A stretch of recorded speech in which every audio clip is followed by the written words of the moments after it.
Hey, church support team. Just wanted to record this quick video to show you what church verification is going to look like and the kind of things we're looking for to verify or reject a church.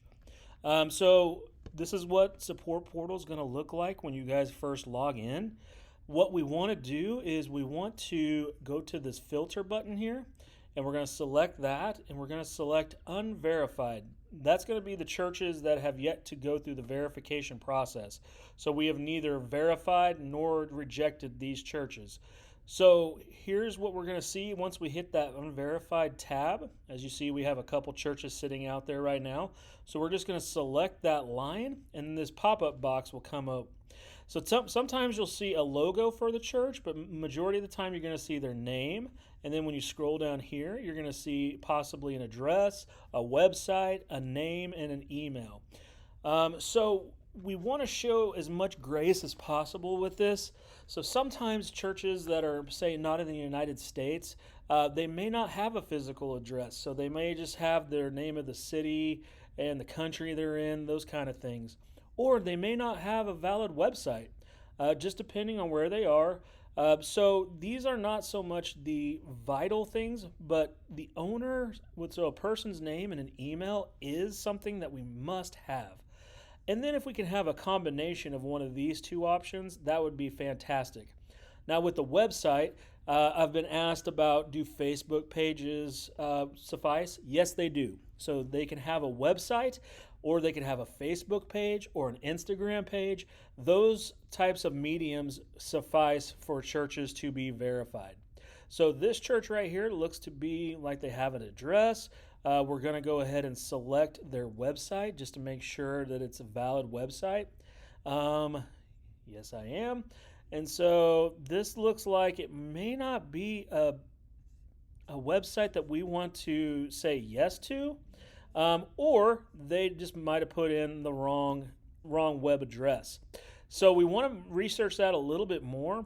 But if it looks like something like that where it's questionable, we can go ahead and reject. And it's going to ask me if I'm sure about that. Once I hit that reject button, that'll pop up. And then we want to go to our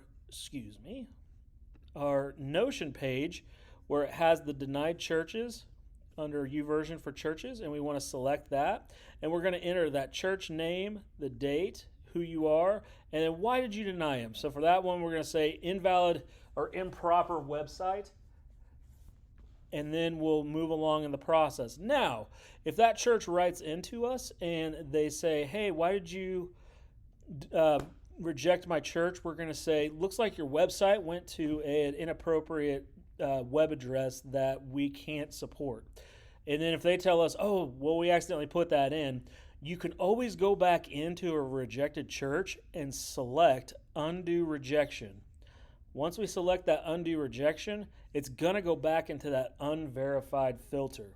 And at that point, we can either verify it if it looks like they've made the corrections, or we just don't undo that rejection. So most of the time you're going to see rejected churches. It's going to be mostly duplicate submissions where a church will send in multiple requests to join YouVersion for churches. Those are easy ones to reject because we want to make sure that we're verifying the one that typically has the logo, because that means that's the one they're looking at and working on. But there are times where we're going to have to reject churches where first they're either not a church or they don't follow the same core beliefs that we do. So I'm just bringing this one up as an example of one that we flagged in the near past here that we had to reject. As you see here, when you go into that, it's the Mormon Church, which we have a difference of beliefs than they do. So we will automatically reject churches like that, where they do not hold the core values of of our standards. So with this is going to be an easy reject as well, but make sure you guys are clicking on these websites, diving into it a little bit just to make sure that we're not letting any slip through the cracks. Let me know if you guys have any questions on something like this, but that is kind of what we're looking for on verifying churches.